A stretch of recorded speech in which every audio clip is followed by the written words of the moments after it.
To complete Python course. दोस्तों, आज के इस लेक्चर में हम डिस्कस करेंगे फंक्शंस के बारे में। तो सबसे पहले देखते हैं फंक्शन की definition. The keyword def introduces a function definition. It must be followed by the function name and the parenthesized list of formal parameters.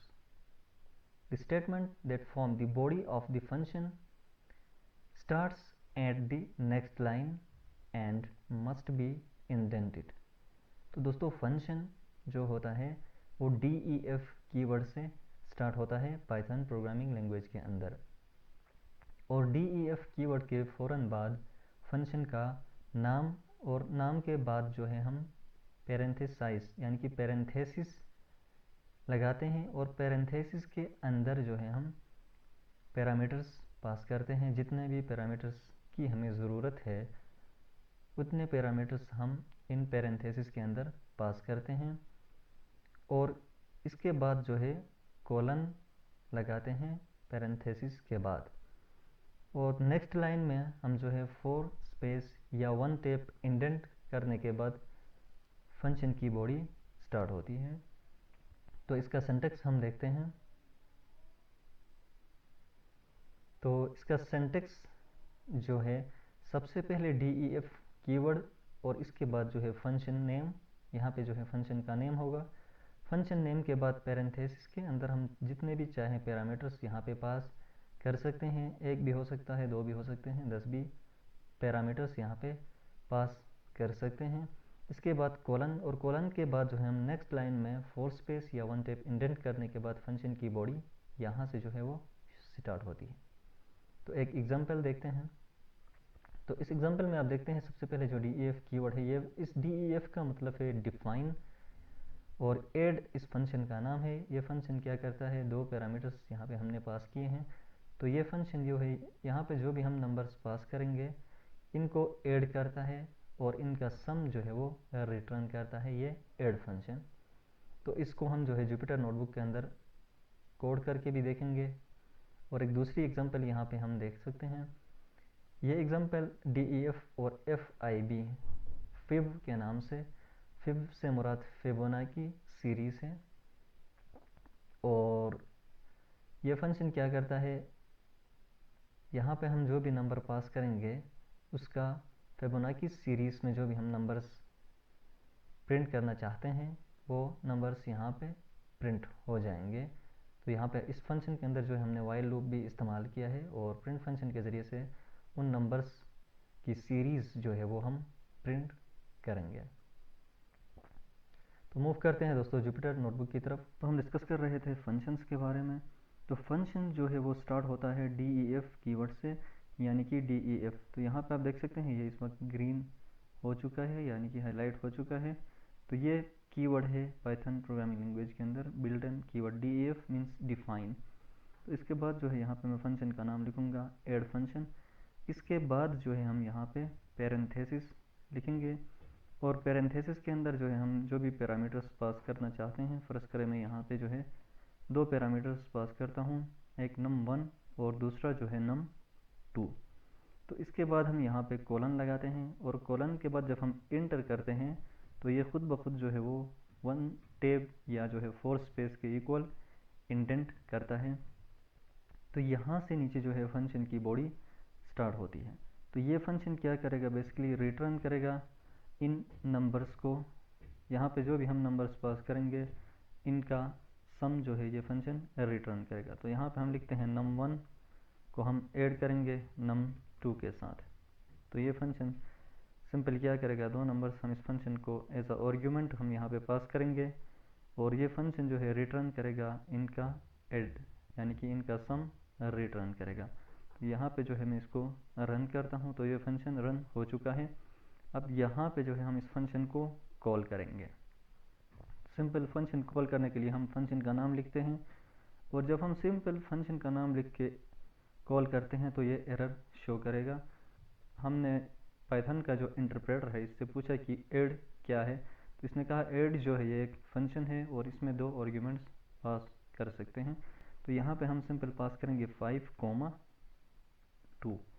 तो ये फंक्शन दोस्तों क्या करेगा, 5 और 2 को ऐड करके रिटर्न करेगा। तो इसको रन करते हैं तो आप देख सकते हैं ये ऐड फंक्शन ने जो है वो 5 और 2 को ऐड किया। ऐड करने के बाद जो है इसका सम रिटर्न किया यहाँ पे। इसी तरह हम यहाँ पे इस फंक्शन के अंदर जो है प्रिंट फंक्शन भी यूज़ कर सकते हैं। यहाँ पे फर्स्ट कर मैं लिखता हूँ प्रिंट, और इसके बाद यहाँ पे एक स्ट्रिंग में यहाँ पे मैं लिखता हूँ सम इक्वल टू, यहाँ पे एक सम इक्वल टू, इसके बाद जो है ये भी प्रिंट हो जाए। तो अब हम इसको रन करते हैं तो आप देख सकते हैं सम इज़ इक्वल टू, यहाँ पे रिटर्न में हमारे पास 7 भी आ चुका है। इसी तरह अगर हम इसको रिटर्न करना नहीं चाहते हैं बल्कि इसको हम प्रिंट करना चाहते हैं तो हम इसको यहाँ पे लिखेंगे और यहाँ पे हम लगाएंगे कोमा, और रिटर्न को जो है मैं यहाँ से डिलीट करता हूँ। तो इसी तरह हम प्रिंट भी कर सकते हैं और रिटर्न भी कर सकते हैं।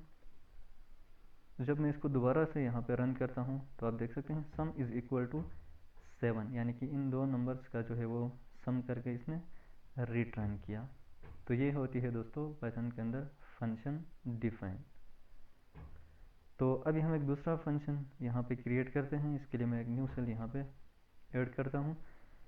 तो न्यू सेल ऐड करने के लिए हम शिफ्ट और एंटर का बटन प्रेस करते हैं, शिफ्ट प्लस एंटर। अभी हम यहाँ पे एक फंक्शन बनाएंगे फिब, यानी कि फिबोनाची सीरीज की एक फंक्शन बनाएंगे। ये फंक्शन क्या करेगा, यूज़र से एक नंबर लेगा और उस नंबर का जो है फिबोनाची सीरीज आउटपुट पे शो करेगा। तो इसके लिए हम सबसे पहले जो है हमें दो वेरिएबल्स चाहिए। ए इज़ इक्वल टू मैं यहाँ पे कर देता हूँ 0 और बी को जो है मैं यहाँ पे असाइन कर देता हूँ 1। तो ये दो वेरिएबल्स जो है हमारे पास क्रिएट हो चुके हैं।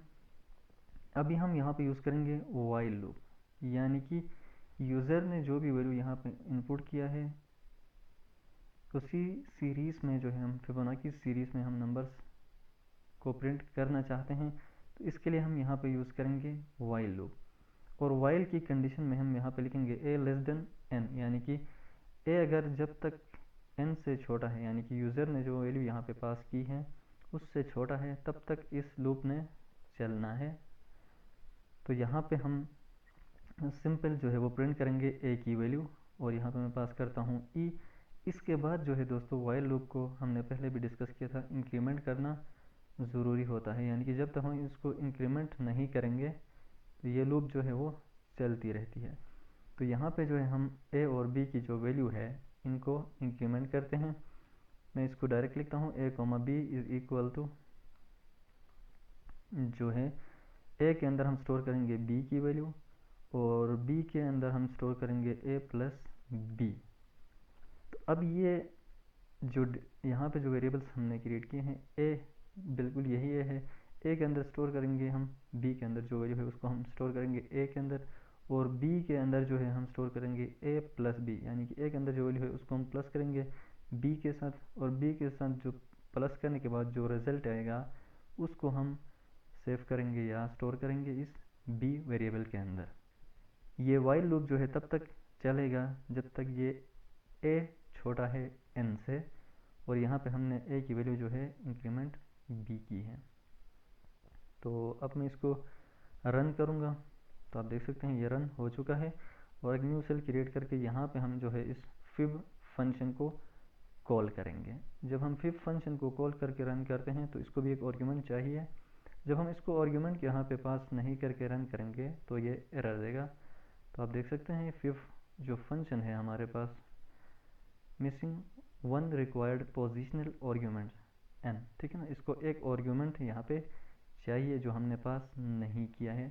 तो यहाँ पे सिंपल मैं 5 का जो है वो फिबोनाची सीरीज़ में नंबर्स जो है प्रिंट करना चाहता हूँ, और नंबर में यहाँ पे पास करता हूँ 5।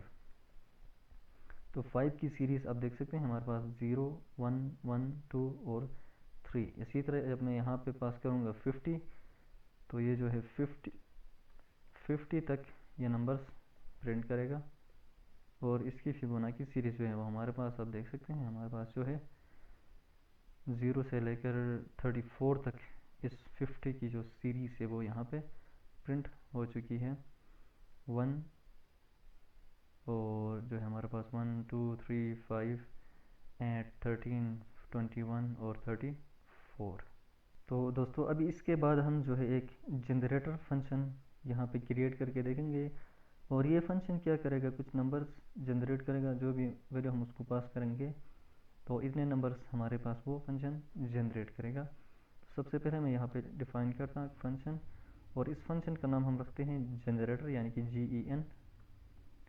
इसको मैं शॉर्ट फॉर्म में लिखता हूँ और इसको हम एक पैरामीटर यहाँ पे पास करते हैं। तो ये फंक्शन जो है वो प्रिंट करेगा जितने, जो यहाँ पे हम 5 पास करते हैं तो ये जो है 5 नंबर्स यानी कि 0 से लेकर 4 तक नंबर्स प्रिंट करेगा।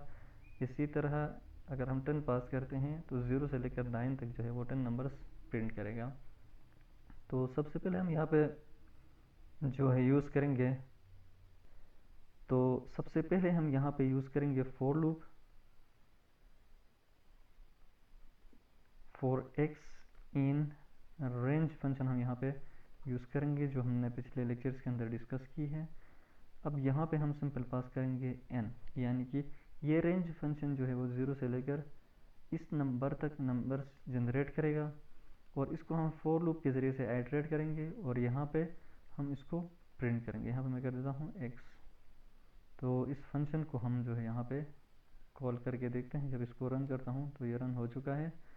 अब यहाँ पे हम जो है इस GEN फंक्शन को कॉल करेंगे और इसमें हम पास करेंगे कोई भी आर्ग्यूमेंट। मसलन हम 5 0 से 4 तक अगर हम प्रिंट करना चाहते हैं तो हम 5 प्रिंट करेंगे, 5 यहाँ पे पास करेंगे। और अगर हम 10 यहाँ पे पास करेंगे तो ये फंक्शन जो है वो 0 से लेकर 9 तक नंबर्स प्रिंट करेगा। तो इसको रन करके देखते हैं। तो आप देख सकते हैं इस फंक्शन ने जो है 0 से लेकर 9 तक नंबर्स जनरेट किए हैं। तो इसी तरह से जो है हम फंक्शन को डिफाइन करते हैं। जो भी हम कोड इस फंक्शन के अंदर लिखते हैं वो यहाँ पे एग्जीक्यूट होता है, जो भी इस फंक्शन की बॉडी के अंदर हम लिखते हैं। तो इस वक्त यहाँ तक जो है ये फंक्शन की बॉडी है और यहाँ पे जो है हमने इस फंक्शन को कॉल किया है। इसी तरह हम न्यू सेल के अंदर भी हम जो है उस फंक्शन को कॉल कर सकते हैं। फ़र्ज़ कर अब मैं यहाँ पे इस फंक्शन को कॉल करता हूँ और यहाँ पे मैं पास करता हूँ एज अ आर्ग्यूमेंट 5। तो ये जो है 0 से लेकर 4 तक नंबर्स जनरेट करेगा। इसी तरह से जो है हम फंक्शन को डिफाइन करते हैं। तो दोस्तों मिलते हैं आपसे नेक्स्ट लेक्चर में।